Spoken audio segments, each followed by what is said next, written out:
Are you tired of wondering where your clients are going to come from? Scared about the idea of having inconsistent income as a new consultant, coach, or service provider? I get it. Starting a consulting business can feel stressful, especially when you're trying to build a steady stream of clients and revenue. But don't worry, I've got you. In today's episode of CPTV, I'm sharing the exact steps that you need to guarantee a consistent flow of clients and income in your consulting business. This is the blueprint of all blueprints to take control of your business, eliminate the guesswork, and start seeing real results. If you're ready to finally crack the code to predictable success, then keep watching and let's get to work.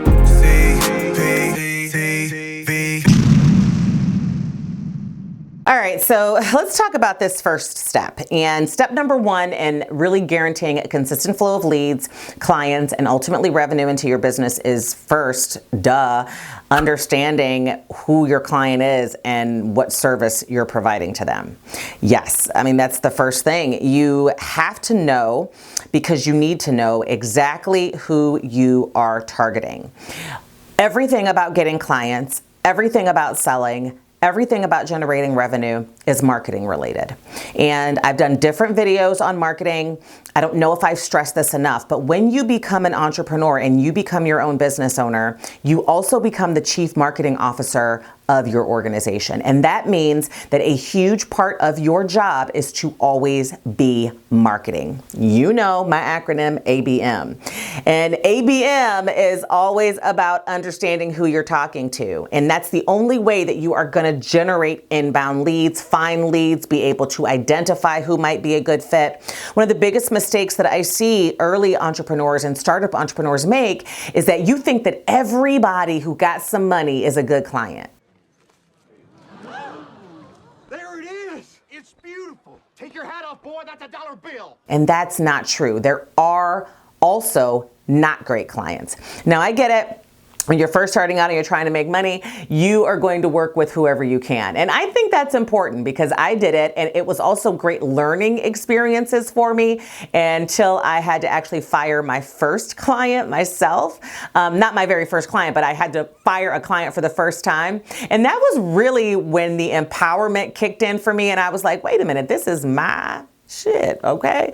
I can determine who I want to work with and who I don't want to work with. And that is when I really seriously began to make sure that I knew who my ideal customer was, who I was attracting. And that ultimately allowed me to adjust what I was saying out there, even in networking events and my marketing materials and everything else, so that I made sure I was attracting the right customer. Because if you are getting the wrong customer, if you feel like you're getting people into your business that you don't like to work with or that don't pay their bills on time, or for some reason, shape or another, you're attracting people who aren't following up, or, who don't, say yes or aren't converting. Oftentimes it's a marketing issue. It is not a you issue. And marketing issues are easy to fix. And it always starts with taking the time to figure out who your client is, understanding who needs your services, creating client personas, getting real detailed that you can refer to the detailed information about who they are, and being able to focus on the specific problems that they're having so that you can make sure that their problems line up with your solutions. When you are providing the right solutions for the right person, then the sale becomes easy. You do not have to be a salesperson. You don't have to be sleazy, and you don't have to come up with all kinds of crazy sales tactics, right? It's when you're trying to sell what you have to anybody and everybody that selling becomes a problem. But it's really simple, right? If you're selling vacuum cleaners, and this is just an example, because obviously as a consultant, you wouldn't be selling vacuum cleaners. But if you're selling vacuum cleaners, you want to be real strategic in finding people who have carpet in their house, right? You are not going to be trying to sell a vacuum cleaner to somebody who has no carpet and only has hardwood floors. You get where I'm going with this? So making sure that you understand that customer is the number one step in getting a steady flow of clients and a steady flow of revenue. Now, if you like where I am going with this, and you also like me, you like what I'm saying, you like how I'm saying it, give me a like. And also give me a comment down below with what the biggest challenge that you're facing when it comes to regularly having a stream, because I'm about to drop the next 2 steps and tips on you, and they are a gold mine. And if you incorporate them, it's going to help, boo. Trust me. Now, the second step in doing this consistent, flow of customers, clients, and revenue is to create a marketing strategy. Yeah, you heard me. I've said it before, and I'm going to always say it. Quit winging it, okay? Sorry for the language, but it is what it is. And I had to say it that way in order to get your attention. I want you to stop winging it. I want you to stop thinking that because it's in your head and you kind of have an idea what you want to do, that you can just move forward with it. That is not a good practice of a business person. It's not a good CEO function. It is not a good CEO skill set. And until you decide and determine that you are going to become a good CEO, you're going to have problems in your entrepreneurial journey. You're going to face frustrations. You're not going to have a steady flow of clients and customers, and you're not going to have a steady flow of revenue. Mapping out, creating a simple strategy. It doesn't have to be a 20-page document. It can be 1, 2, or 3 pages that includes your top 4 things that you're going to do, when you're going to do it, and how you're going to do it. That's all it really needs to include. And I would tell you, as a person who's grown multiple successful consulting businesses, that marketing strategy needs to include 3 things, 3 key things. Number 1, your marketing strategy must include networking. Must include networking. That is your number 1 offline strategy when you are starting a consulting business, a service-based business, a coaching business, an expert-based, intellectual property-based business. Networking is going to be important. If you feel like you don't want to network, then you need to probably reevaluate the business that you're starting, because people who pay large ticket for stuff want to meet the person. You have to develop know, like, and trust, and you have to get out there and meet people. You cannot be afraid of networking. So if you are, figure out what you need to do, develop the skills, check out my video that I did here on CPTV, because networking is going to be a major part of your strategy. Attend events, join chambers, join groups, build relationships. It's going to be a critical piece of your marketing strategy. The second key thing that you're going to have to do is content marketing. That is going to be a very, very, very important online piece of your marketing strategy. Content marketing is so important, more important for consultants than any other type of industry.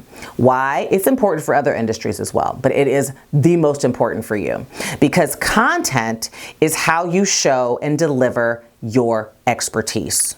It's creating valuable content, showcasing what you know is going to attract the ideal client. And you have got to have opportunities to show people what you know.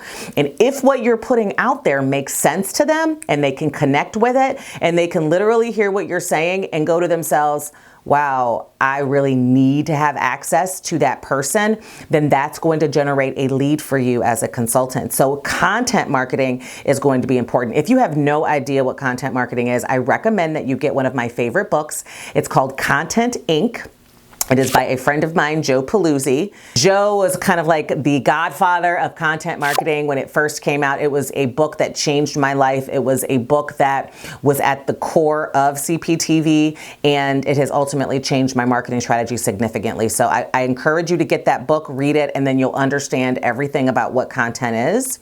And you'll be able to get going, because it's going to be a huge part of that marketing strategy. And the third key thing that I want you to think about in this particular step of creating the marketing strategy is consistency. Yeah, consistency is key. You have to regularly engage with your audience, both networking and both in content marketing. And you know what I'm saying. Every single week you are here. I am on CPTV every single Tuesday. All of my social media platforms have content going out every single week, every single day in some instances. And I attend at least one networking event a week. I have always attended at least one a week since the beginning of my business. Now, I can tell you that I have skipped a week here or there because I'm just like got a lot going on and just too busy and just don't feel like talking to nobody sometimes. But honestly, my schedule should include a minimum 3 networking events or some type of event where I'm able to connect with people live face to face. And that is consistency, my love. And that's what you've got to do in order to really kick this thing into high gear. So if you're feeling like you don't have a constant flow, evaluate the content marketing, the networking, and if you're being consistent. And if any of those three things that I just talked to you about in your head, the answer is no, or I don't do that, focusing on getting that all the way together, and you're going to change the game and change your life for the better. Step number 3 in creating this constant flow and guaranteeing it is to create a lead generation process. Yes, my love, you heard it. I am on my process bandwagon, as CP oftentimes is, and you got to have a process. You got to have something to do. Once you go out and you begin implementing this marketing strategy and you're networking and you are putting out content, you have to have a workflow for people to kind of come through. And when I'm talking about a lead generation process, I'm specifically talking about a funnel. All right, a funnel to bring your leads, drive them in, begin to get to know them, develop the like and trust, and then ultimately make an offer. So let me break down to you what I'm saying, okay? And this is kind of a general basic lead process, but it is one that I currently use. You know, you guys have probably been in my lead process, right? Number 1, create a lead magnet, some type of freebie, some type of educational value-packed content type of a thing that you can give to people, that you can provide to people, that will give them the opportunity to just use that thing and experience some type of transformation in whatever it is that you are consulting or delivering expertise in. Then you want to build a funnel to get them into your email list and then begin to nurture them, whether it's a weekly email or it's periodic emails or you're just reaching out to give more value. Do that as well. So create that kind of lead funnel and then guide your leads through your organizational journey. Create an amazing experience through this lead funnel and through this workflow. And then ultimately you'll be able to offer them your services and convert them into clients. It is a process, step by step workflow. Create a free lead magnet, get someone to click, add themselves in, create a funnel where it nurtures them and you continue to provide feedback, you continue to provide value, and then ultimately offer what you provide when it's the right time for them. They'll say yes, which is why you have to ultimately be consistent in that lead gen process. But if you don't have a lead gen process, even if you've got marketing and even if you've got a sales process and even if you've got a killer service that you're providing, it don't matter. Because there's a missing piece there. And this step is in the middle of that missing piece. So take the time to sit down and map out this lead gen process and this workflow and this funnel because you're gonna need one for sure. Step number 4, be consistent. Yep, I already talked about it, but I'm saying it again because I can't say it and stress it enough. Consistency builds trust and visibility, making a schedule and sticking to everything that you've got to do. Regularly following up with your audience. You've got to do follow-ups in all of your processes. You got to do follow-ups in your lead gen process. You got to do follow-ups in your sales process. Consistency, consistency, consistency, boo. It leads to long-term success. Think enough, say it. And step number 5 in ultimately guaranteeing a flow of customers and revenue into your business is once you've done all the marketing stuff and the lead stuff, you've got to make sure that you've created and optimized your core sales and service processes, right? That is going to ultimately create that revenue. Yes, you can get leads in. Yes, you can nurture them. Yes, they can come in. Yes, you can be consistent with all of that stuff and get your leads. But if you don't have a real true sales, onboarding, and service process to take them through, they will never give you their money and you're never going to be able to convert them into clients. So your sales process is going to immediately follow your lead gen process. And I have a whole video here on CPTV that I talk about what a killer $1 million sales process is, what mine actually is. I don't think I've done one in a while though. So if you want me to talk more about and update the sales process and update you guys on it, please put sales process in the comments down below and I will make sure to get on that for you and do that video shortly here in the next few weeks. But you got to have a sales process, then you have to have a follow-up process inside of that sales process. When you follow up, check in because not everybody's going to say yes immediately. Not everybody's going to be a one-call close.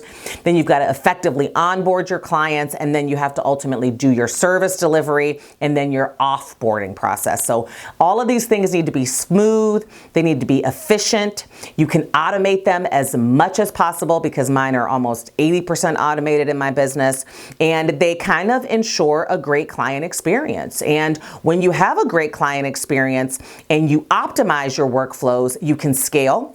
so you can take on more clients, and then referrals start to flow in. And referrals are going to be hot leads. They are going to be hot leads that sometimes don't even require nurturing, and they don't sometimes even require a sales process, because somebody told them that you were the bomb. Yo, this is a bomb.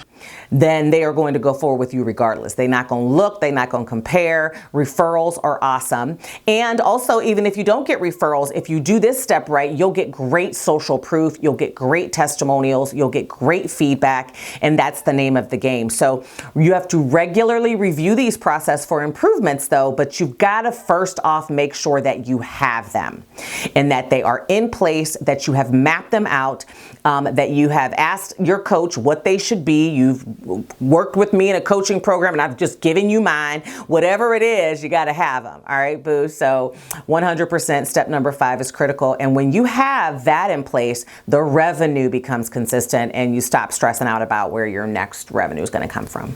Step-by-step guide to guarantee a steady flow of clients and revenue into your consulting business. Remember, it's all about knowing your client, creating a simple marketing strategy, setting up your lead generation process, staying consistent, and then optimizing your core processes.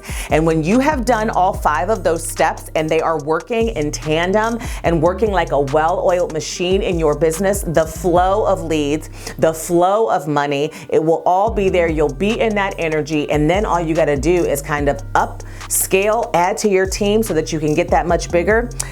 And then the multi 6-figure and 7-figure start coming in, and you know that you pulled the plug on that 9 to 5 at the right time, and you are good to go. So with that being said, my loves, again, make sure that you check out the Consulting Startup Roadmap. It has so much of this information in there. Link is going to be down in the description below. Also, make sure you like and subscribe before you leave. Let me know if you've got any questions, if you'd like me to talk about the sales process again. Otherwise, until next time, my loves, I will see you real soon. Have a good one. Bye-bye.